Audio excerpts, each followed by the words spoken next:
There are people who believe the law doesn't apply to them. They call themselves sovereign citizens. But what does that mean? It refers to a political movement where people reject the authority of the state, reject taxation and things like that. The idea of the self-declared sovereign citizen is a pretty American thing. There are threads of that in Australia, but here we broadly use a bucket of pseudolaw to describe a lot of these beliefs. That is basically the idea that the government is corrupted and laws are illegitimate, and it can look like a few different things. What does it look like today? Often there is an argument that the government has been overtaken, has become a corporation, and that we are essentially controlled or even enslaved by our contracts with this fake corporation, whether it be through our driver's license, through birth certificates. It's a framework of arguing that the laws we live by have no real validity, so the authority of police, council workers, the courts can all be denied. So we have a long history here. If you look back through the case law, there are people going all the way to the High Court with arguments about the legitimacy of Australian currency.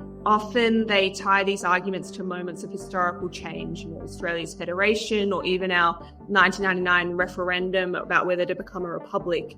These are these key moments where, according to some of these pseudo-law adherents, Australian law kind of slipped and became illegitimate. There is no structure or membership. A lot of people stumble into these ideas when they're looking for help in a crisis. It does seem like the pandemic had a kind of hothouse effect, as it did for so many other issues, just because people were at home on the internet, and also because there was a lot of disruption. People lost jobs, they lost their connections with other people, they lost a lot of opportunities, and so people do turn to these ideas in a moment of crisis.